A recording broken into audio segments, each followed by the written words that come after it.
के बाद अब बीजेपी के नीरज बबलू ने यह बयान दिया है कि आरजेडी के कई ऐसे विधायक हैं जो उनके संपर्क में हैं। नीरज बबलू के इस बयान के बाद बिहार में सियासी बवाल मच गया है। सबसे पहले आप रिपोर्ट देखिए, फिर खबर तो समझिए।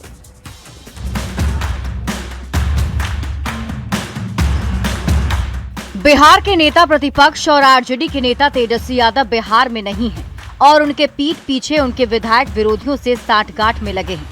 ऐसा हम नहीं कह रहे, ऐसा एनडीए के नेताओं का दावा है। सोमवार को जेडीयू के मुख्य प्रवक्ता नीरज कुमार ने आरजेडी नेताओं के संपर्क में होने की बात कही, तो अब बीजेपी विधायक नीरज बबलू भी यही दावा कर रहे हैं।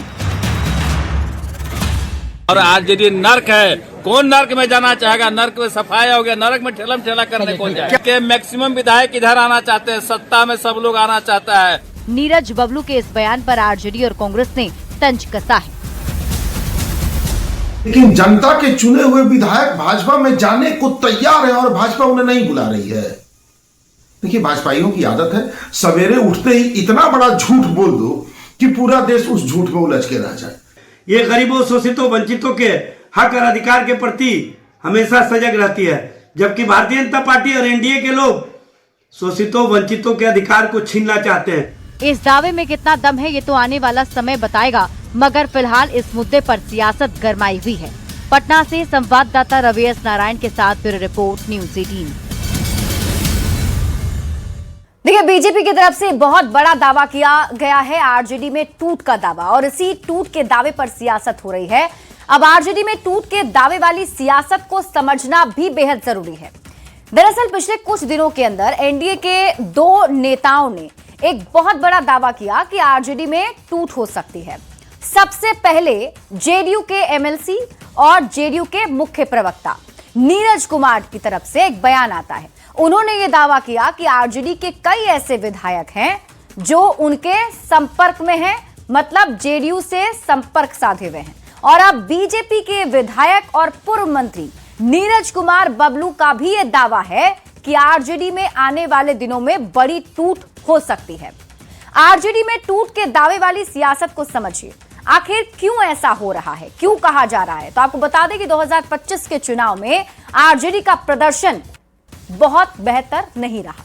2020 में आरजेडी ने 75 सीटों पर जीत दर्ज की थी और सबसे बड़ी पार्टी बनी थी, लेकिन आरजेडी 2025 में सिर्फ 25 सीट पर सिमट गई। 2025 में आरजेडी बिहार विधानसभा में तीसरे नंबर की पार्टी बन गई है।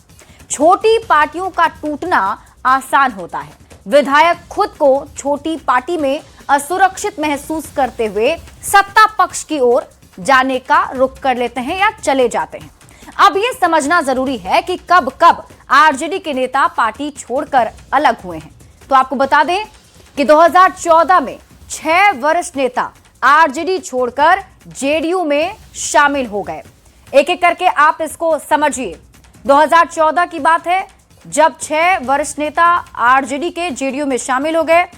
उसके बाद उस समय भी आरजेडी कमजोर थी और 2010 में भी, साल 2010 में भी कुछ ऐसी ही तस्वीर देखने को मिली थी जब आरजेडी के सिर्फ 22 विधायक जीत कर आए थे। इसके बाद 2022 में फ्लोर टेस्ट के दौरान कई आरजेडी के विधायकों ने पाला बदलकर सत्ता पक्ष में शामिल हो गए। आरजेडी में टूट वाले दावे वाली सियासत को आप समझिए, क्या क्या हो सकता है, क्या क्या संभव है। तो सत्ताधारी दल के नेता आरजेडी पर दबाव की राजनीति कर सकते हैं। राज्यसभा चुनाव को लेकर दबाव की राजनीति भी हो सकती है। यह भी संभव हो सकता है कि कुछ विधायक आरजेडी से टूट जाएं और आरजेडी को छोड़कर दूसरी पार्टी में चले जाएं। और अब